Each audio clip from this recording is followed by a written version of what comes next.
So this is Jim's Hofner. I'm about to de-string it and juice up the fretboard. Beautiful inlays.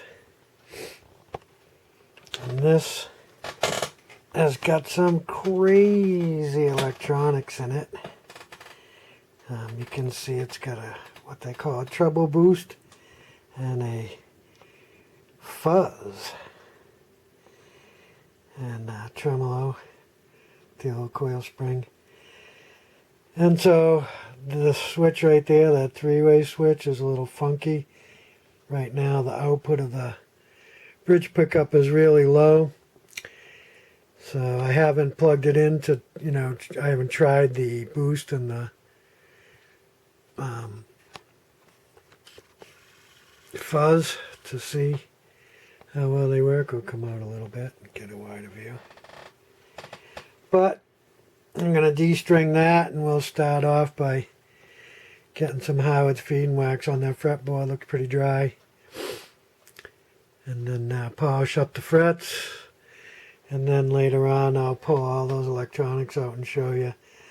1967 treble boost circuit and fuzz circuit. Wait till you see the components. But yeah, very nice looking guitar. Let me give it a quick flip on its side. You can see it's double bound. Nice back. And the tune is pretty hazy looking metal there. I'll clean those all up too. But very nice. And Jim's got a couple more of those hanging on the wall in the studio. I believe they're basses though. But yeah. So there it is. We'll be getting into that one next. Oh, wrong way on the zoom. The old Hofner. Very nice.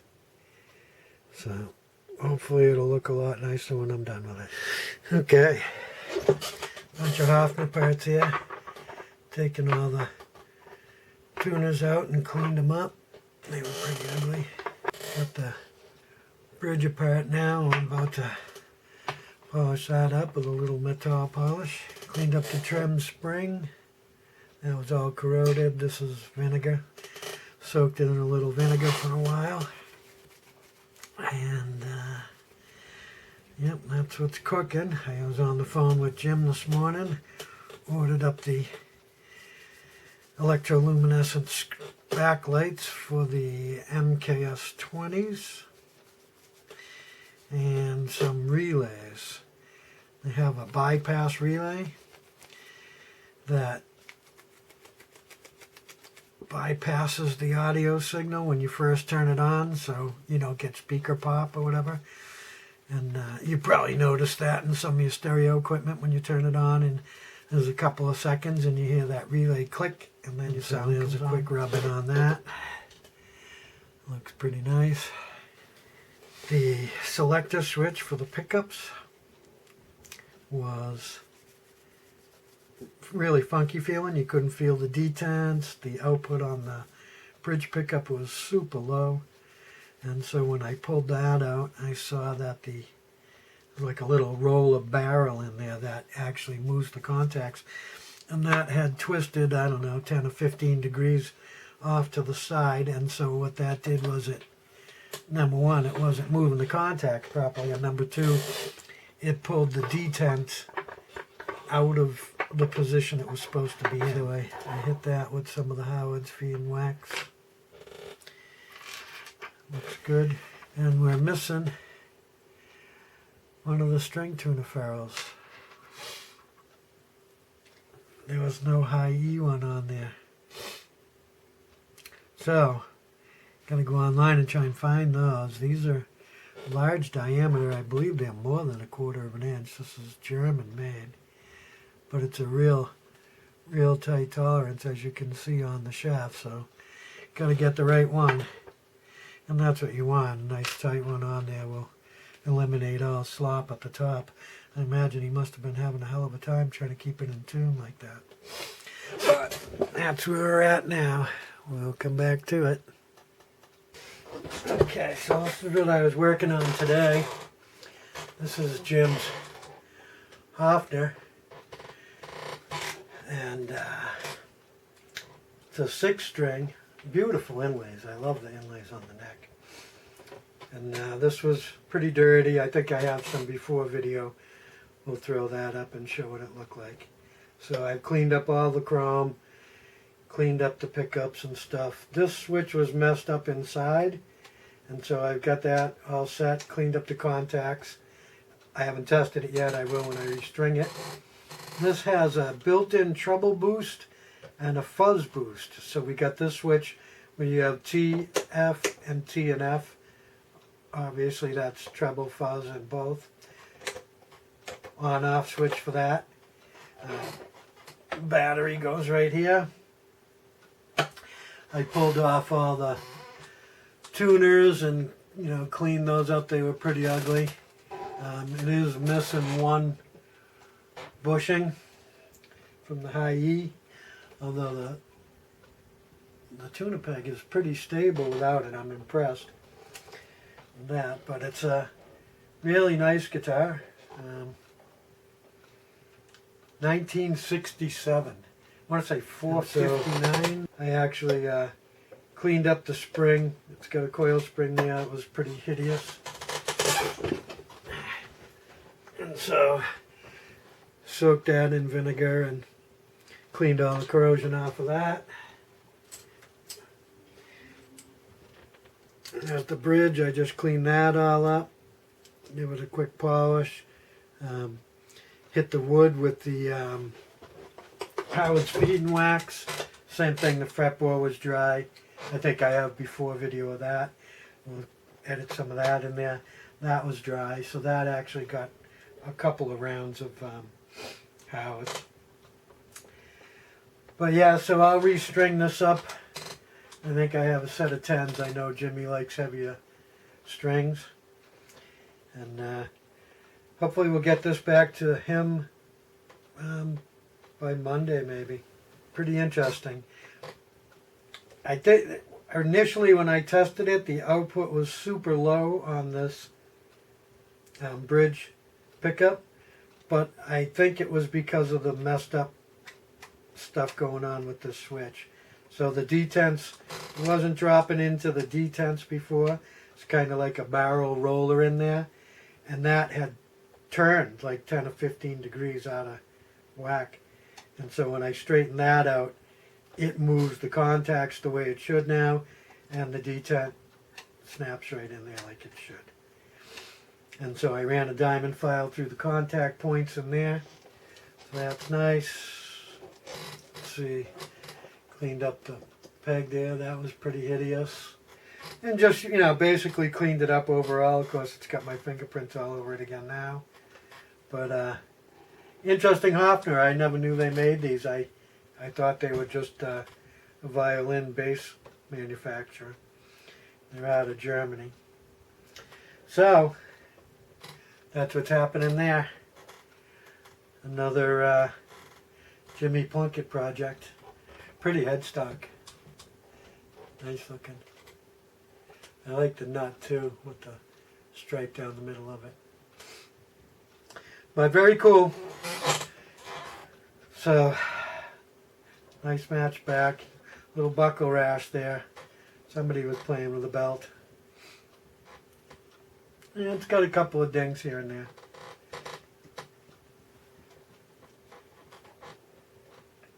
But overall, pretty nice. So, I'm about to restring Jim's Hofner 459. BZT, I believe, is the numbers. But before I do, I'm going to pull this off. Actually, there's only 2 screws in here. I'm going to see if I can get some more for it. And show you what the 1967 electronics look like that they put in these things. It is, it's definitely something you probably haven't seen before. When you think of active electronics, you're probably thinking 1980s, 1990 guitars. Probably not so much 1960s. And this thing is something else, let me tell you. Let's see if I can get this out of here without injuring anything. It's definitely quite the fit. Come on. There we go. Yeah, I bet you weren't expected to see that, right? And so this has the Treble Boost circuit and the Fuzz Boost. And then this is your selector for treble, fuzz, treble, on-off switch here. 9-volt battery comes in from the back. So I'm hoping that this is okay. There was an issue with the three-way selector switch up here, which I'm hoping was the only problem with it. So we're gonna string this up and try it and see what we get out of it for sound. And there we go, that's on there. And so at some point I'm gonna have to take a trip down the hardware store, see if I can find something close to these screws and grab another handful of those.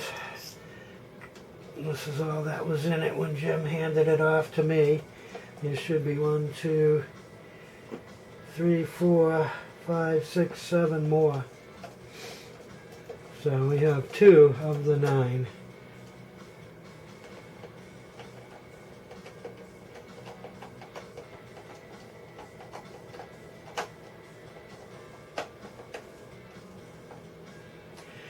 We'll just barely snug those down.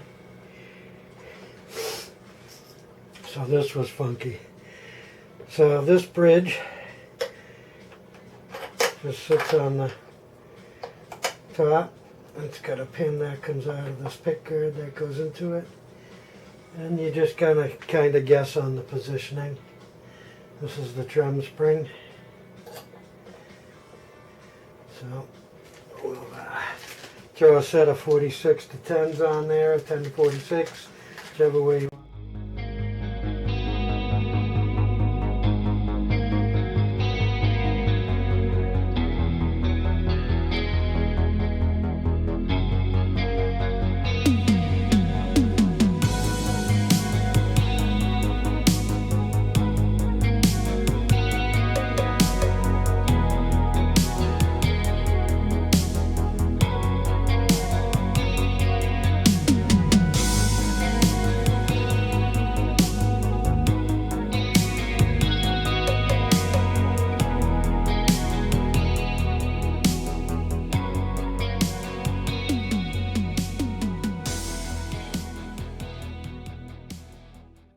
That's plugged in. We'll let that spin for a minute or two, and then we'll calibrate it.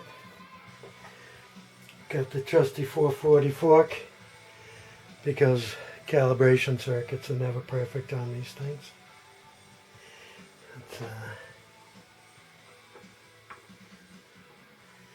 Volumes are up. Okay.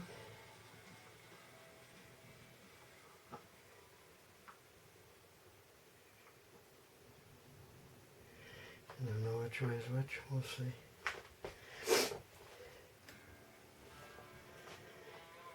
We got noise.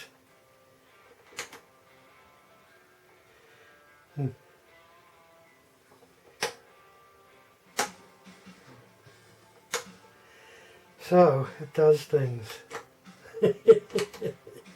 Regardless of position.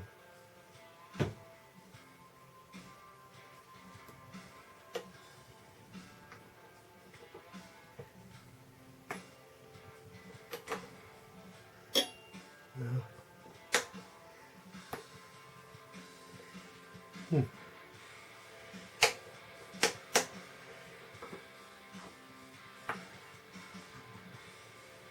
we go.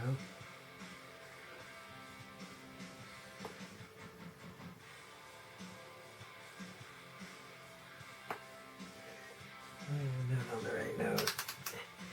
It helps to have it set up for the note you're trying to tune it to. There we go.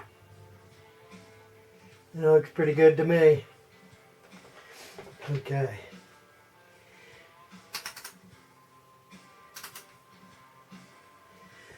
And my E.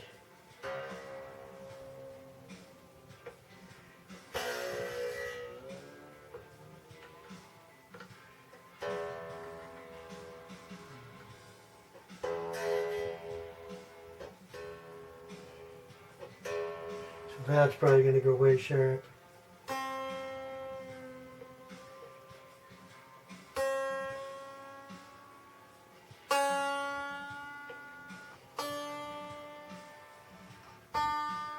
Actually, it's probably going to go flat, huh?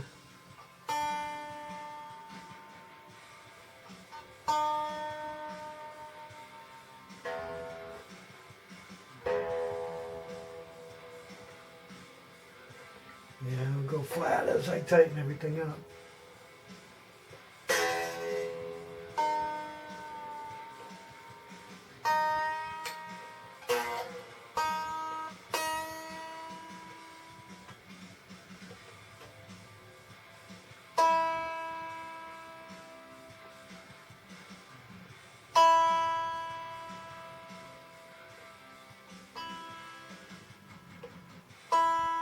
I don't know how good that shows up on there. We'll turn the volume down a little bit here.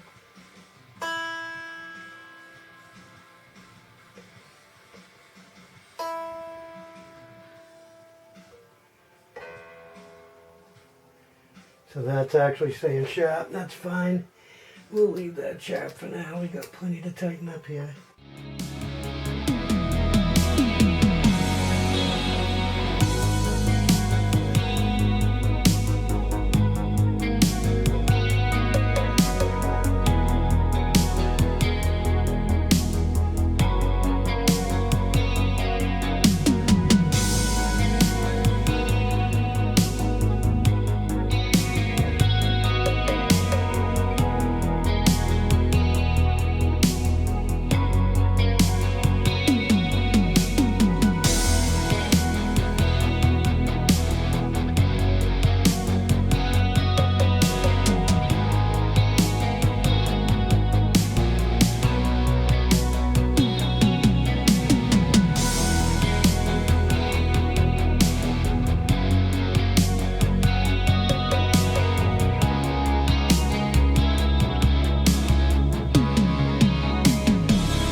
I'm back. And so that takes care of our E strings, I believe.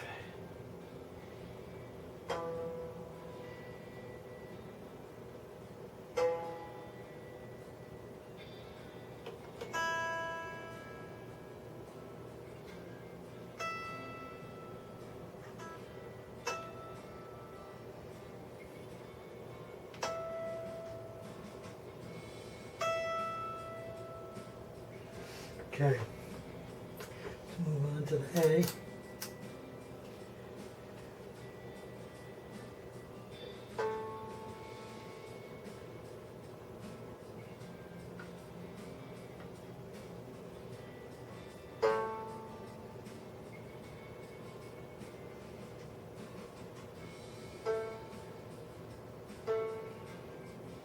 Okay, we're sharp on that, not terrible, but some. Try and do this without moving that bridge at all.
It's actually pretty good there. Alright, let's see what it sounds like. I should have grabbed the strap too. Put that and save the battery.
So after playing around with it a little bit, I think the pickup is up too high this end, so we'll get in there and drop that down a little bit.